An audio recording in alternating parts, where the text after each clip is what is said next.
Hello, everybody, and welcome to the podcast, Journey Through the Mind, exploring the life of a neuroscientist. And today we are here with Dr. Uraina Clark, who is an assistant professor of neurology here at Icahn School of Medicine at Mount Sinai. Her work focuses on stress, particularly early life stress. Thank you for being here today, Dr. Clark. Thank you for inviting me. I'm really looking forward to our conversation. All right, sounds good. So your research focuses on early life stress and its impact with cognition and behavior.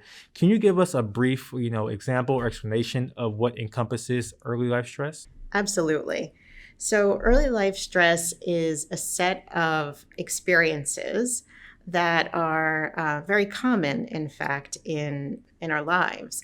So they include things like being bullied or experiencing a loss of a loved one. And we focus here on early life stressors because of the fact that during this period of childhood, our brains are engaging in rapid growth. Different systems are coming online at different time points. And so stressors that occur during childhood in early life can have long-lasting effects, because these types of stressors are going to modify the way the brain develops during these critical periods of childhood. Okay, that makes sense to me. So we know that, no journey is a straight path. For myself, example of myself is that, I study social neuroscience, but it started with being interested in communication and language and emotion. So where did that journey start for you? Like, how did you end up on the path that you are on now? So actually, it's a really good question. So my interest in early life stress actually developed in the context of other work that I was doing in HIV.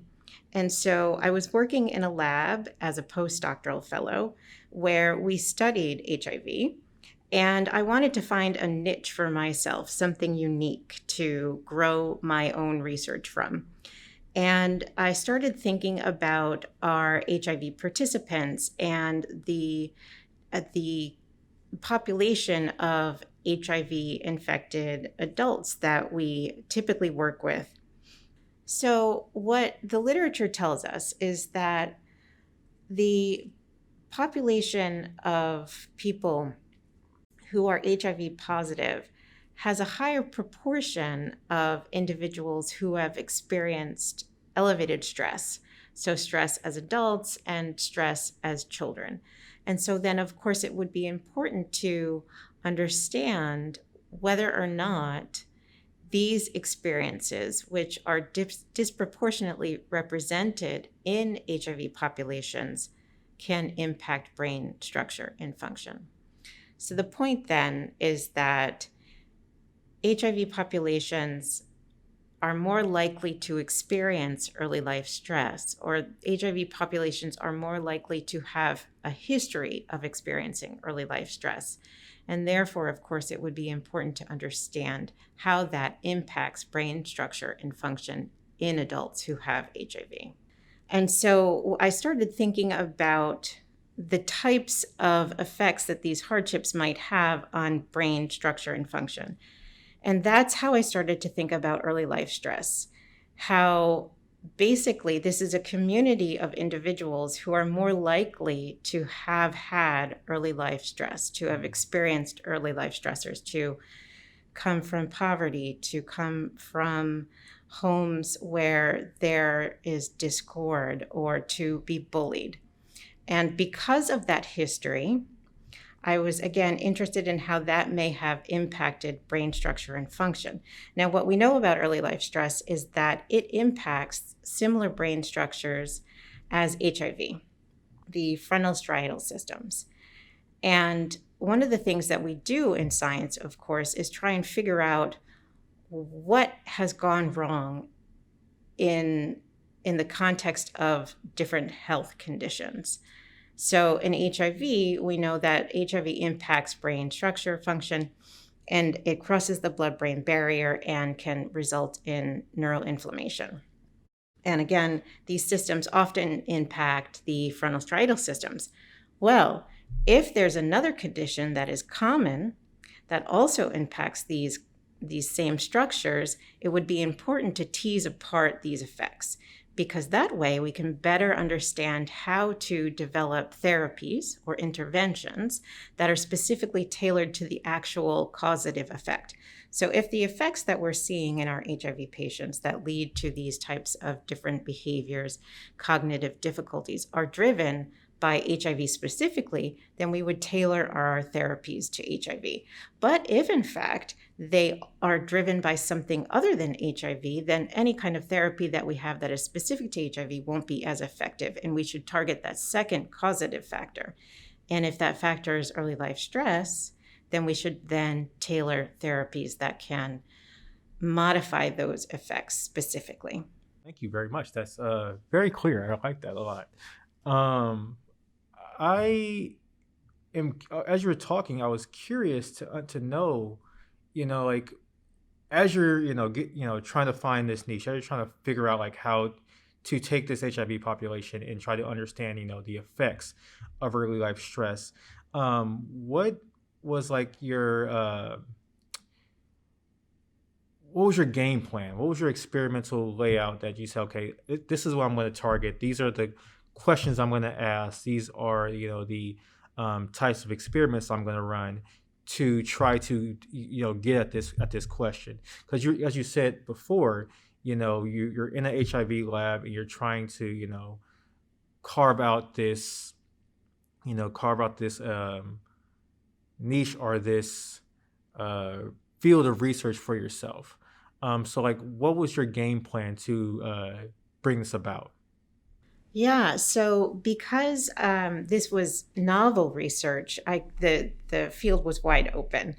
Nobody had looked at the combined effects of HIV and early life stress on the brain, and so what I did was to combine studies that had already been conducted in these unique populations, right? Studies that looked at HIV effects on the brain and studies that looked at early life stress effects on the brain. And I basically conducted very similar studies that would combine both questions. What is the effect of HIV and what is the effect of early life stress? And so at the time I was in a neuroimaging lab. And so I used neuroimaging methodologies to answer these questions. So are there brain structures that we can see a unique signal associated with early life stress? Or is that signal unique to HIV? And so these were the methodologies that were utilized in the lab that I was working in, and in the field in general when we start to look at these effects in humans, in adults. Okay, okay. So as you did this, like, what was the results of this initial study during your postdoc, and how has that impacted the work that you're doing now? Yeah, so it was really interesting. In fact, we found that there were combined effects in the amygdala. So that the structure, the size of the amygdala in individuals who had both HIV and high levels of early life stress was larger than those individuals who didn't have both of those conditions combined. And so there was also an impact on cognitive functions. And so we saw there that some of the higher order cognitive functions, like executive functioning, were impacted as well, and that there was a correlation between the size of the amygdala and the difficulties that people had on these specific cognitive tests. And so since then, I've developed a really strong interest in the amygdala, which, as you know, is a brain region that is more often associated with emotional responses. But in fact, here, this was the beginning of my interest in the amygdala. And the origin was that there was a cognitive effect, somewhat unexpected for this particular brain region. Okay, okay.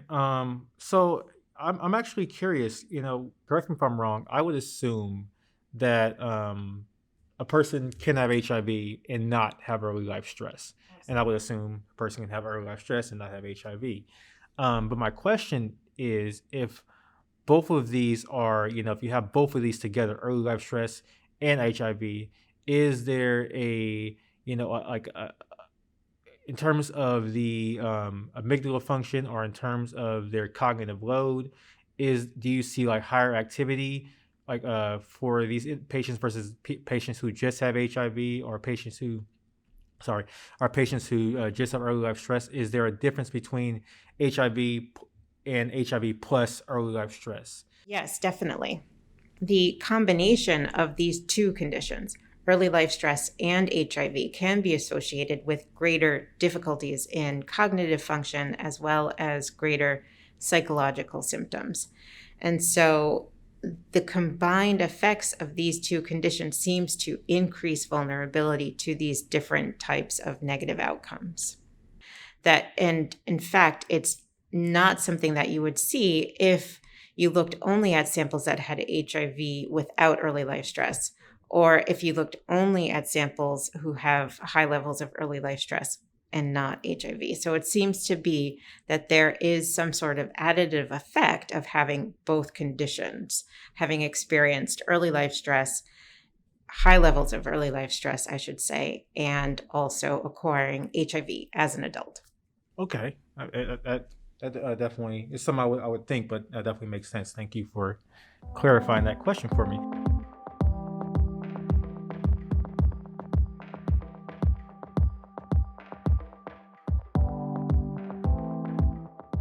Um, so I'm gonna pivot here a little bit because we're talking about HIV, we're talking about early life stress, and um, you know, this is a question that's like very important to me in particular, and that's the question of discrimination. Because discrimination, that is a factor of stress, early life stress, midlife, whatever type of level of, life stress that's going to be play a role, especially for, Black Americans and other racial minorities in this country. And I was wondering, has your work on early life stress looked at the development of the brain for these groups? And if so, what came of these studies? That is a very important question. And in fact, I have not yet investigated that. I think that would be a really fantastic line of research to develop. And it is very important because, as you say, unfortunately in the US, discrimination is a component of growing up as a person of color for many individuals of color. And so it will be really important to understand whether or not there are negative effects of these exposures in childhood, or potentially if other types of resilience factors develop from these experiences as well. So to understand the full scope of the effects of these different experiences that occur during childhood. Yes, that would be absolutely important. My research to date has looked at experiences of discrimination in adults. And so this is too an area of research that we have very little information on. There have been very few studies on this particular topic. So in terms of our understanding of the effects or the neural correlates of discrimination, we're in our infancy. And so some of the research that I've been looking at looks at how high levels of discrimination impact brain function in adults. And I actually conducted the first study in the US to look at this particular question, the way that everyday, or I should say, day-to-day experiences of discrimination impact brain function. What we found here, again, as I have mentioned, I was interested in the amygdala. We found that there was an effect on amygdala function. So people who had reported high levels of discrimination also demonstrated high levels of amygdala function at baseline.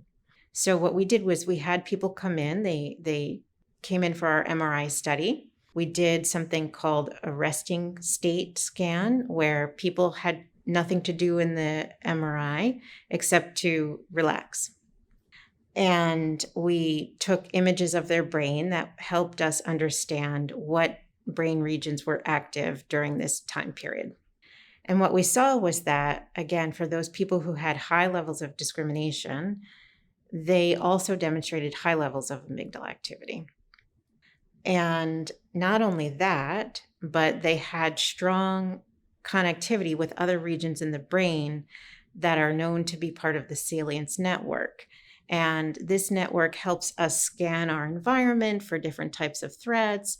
It's a network that helps us switch our attention to something that might be important. And so the basic gist of this study is that people who, as a result of their experiences in this world, are exposed to high levels of discrimination have a more active amygdala, and this amygdala is more strongly connected to this salience network. Okay. I heard in there, so just individuals in general who have perceived discrimination have higher levels of amygdala activity. I'm wondering in that like, is it just the perception of their discrimination? Does it matter? The ethnic background of the individual. That's what's the research on that? Yeah, that's a great question too. So in this sample, we included all kinds, right? We had people of all race ethnicities that were interested in coming into our study. So people who were white, people who were Black, people who were Latinx. We had men, we had women, we had younger folks down to age 21, I believe, up into people who were in their 60s. So this effect did not seem to be driven by any of these particular characteristics. It wasn't specific to anybody's race. It wasn't specific to anybody's gender, suggesting that the experience of discrimination can have these neural effects, or we see these neural correlates of discrimination in all folks, regardless of who they are. And you also asked somewhat of an interesting question too, because you're saying these are perceived experiences, but that's how we work, right? That's who we are. We are always perceiving, and it is our perception that is reality. And so if one perceives a discrimination, then that is essentially the same as experiencing it. So whether or not there was intention behind that act, whether or not the individual who may have been discriminating against our participant at that time meant to discriminate, that really doesn't matter. It is the experience that you have as an individual that impacts your brain function. Yeah, that kind of leads me on to another question I'm wondering, and that's in the case of the person who's doing the discrimination. An issue for me personally is that we're looking at the victim, but not trying to find a way to stop the aggressor.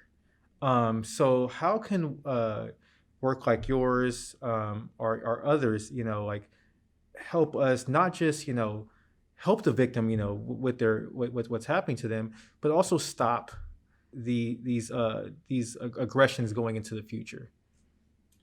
Yes, if I had that answer, I think I'd be in a very different position. Basically you're asking how can we use science to interrupt acts of discrimination, behaviors that are inconsistent with what the individual is intending to do, because nobody intends to discriminate, right? Mm-hmm. I'm hoping, right? Yeah. And so how can we use science to interrupt this course that our nation is on and has been on for a long time? And honestly, I think that there are other individuals who are looking at this question, but the type of research that I'm doing actually doesn't answer this question. Mm-hmm.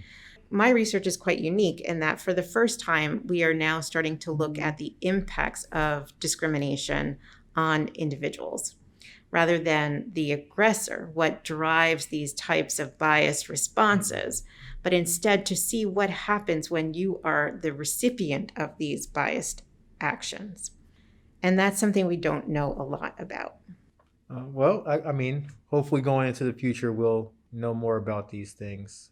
And that actually kind of like leads me into my next question. And I guess because the field is so wide open, there's probably not a lot of controversy. But I'm wondering, has your work, had any like pushback or any situations where you felt like you had to, fight, for the position of the positions you hold as a scientist? So, unfortunately, what we know about modern science is that women and people of color are somewhat disadvantaged. We know that women and people of color have a harder time, for example, getting research awards. And this suggests that there is some level of bias in science, unfortunately, against people who are minoritized. And again, this isn't something that is intentional, I'm assuming, but that it is just a pattern of behavior that has not yet been explored fully or corrected. And so as a woman and a person of color, I can only imagine that there have been times where I have unknowingly been the recipient of bias. But it is very hard to tell in the moment, right? I'm sure many people may have the experience of an interaction that perhaps has gone awry and you're not quite sure why. Maybe as a scientist, you've given a talk and you've received some very strange questions that seem outside of the scope of your presentation, or is something that just isn't quite right. And you wonder what explains this type of behavior. And of course, this is the challenge of being a woman and a person of color in science, because we'll never know what explains these strange behaviors. And you're often left wondering, was this an experience of racism? Was this an experience of gender bias?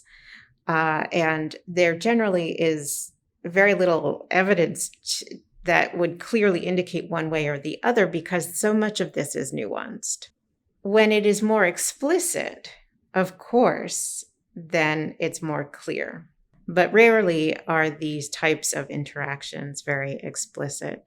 But in either way, what I've come to understand as a woman of color in science is that if there is something that I have experienced that, or when I have experienced issues that seem to suggest bias, these experiences, these acts are more an indication of the other individual, right? These acts are more indicative of the character of the other individual than they are indicative of my research, of my expertise.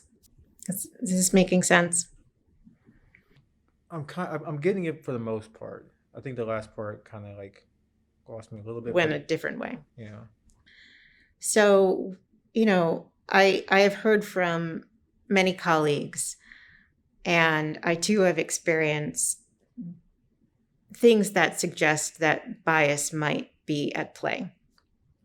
And in these instances, what I've come to understand is that these acts don't necessarily reflect on me or my abilities or my expertise or whether or not I should be in science, but instead they reflect on the actor, right? The individual who's engaging in this bias. They're more a demonstration of that individual's and their character or their mindset than it is a demonstration of my ability. Right. This making sense? Right. I get that. That's probably a better answer.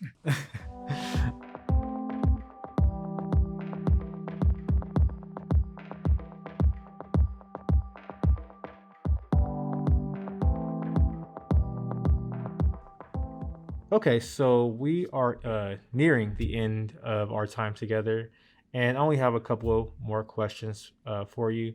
So, before the podcast, we spoke briefly, and you spoke of yourself as a champion for the underdog. And I'm just curious as to how this mentality has fueled your career. Yeah, it's such a great question. So, as a kid, right, I was always rooting for the underdog, right? Who was ever not the intended or the expected winner of a particular game, for example, I always wanted for them to win. Unless it was the Celtics, of course. I always wanted them to win. As a New Englander, you can't expect more than that. At any rate, so, yeah, being a champion of the underdog in terms of the science that I do, I'm hoping that the work that I do can lead to real change, right? Can put a spotlight on issues that have not had as much attention as they deserve, to be able to answer questions that remain unexplored, particularly for underrepresented individuals. I really do think that there's so much work that we can do, especially now and in this time, as people are becoming more aware of social injustices in our country. And science is now science is now starting to think about ways that we can address these inequities. Health disparities have been long examined, right? But we have yet to fix these disparities. And so now I feel like there's a lot more momentum in science to be addressing these issues directly and in innovative ways is, also quite important, because what we have been doing hasn't worked, obviously. Otherwise, we would have seen some improvements in these types of health disparities. And so, thinking of myself as a champion of the underdogs, right? I can think about science and use that notion to drive the questions that I'm asking in my work. What questions haven't been answered? Where is the suffering not yet addressed? What groups of individuals in our communities still don't have a voice? And how can I act as their voice in the position that I have? Oh, thank you. It's very, very inspiring, actually. And wow, yeah, that really got me. But no, I mean, like, yeah. So as we end, um, do you have any advice for aspiring scientists who are on this path, like you are, in potentially experience discrimination or feel like, this is not for me, or like in their head or whatever? Like, what would be your advice to future generations or to people listening right now? Yeah, I could say so much. Um, for those young scientists who are interested in, pursuing science as a career, I think that you should certainly do it. I think that you should follow your heart and follow your passions, because these are the things that drive you.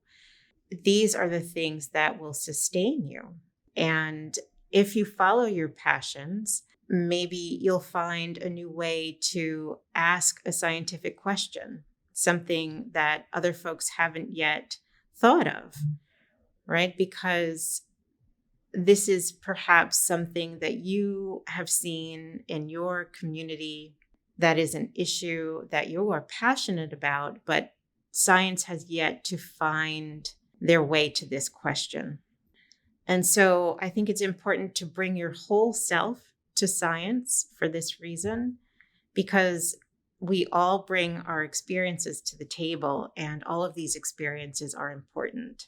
So for young scientists of color in particular, I'd say, even though you may not see many scientists of color ahead of you, know that there is a place for you in science, that we are creating space for you in science, and you are needed in science. That is very true. I think everybody, brings a unique, mindset, a unique, understanding of the world to this field. And no two people think alike, so the more the merrier. I definitely agree with that. And following your passions, is staying motivated is very important. I agree with that. Thank you. Do you have any final words, closing remarks that you would like to say for everybody listening?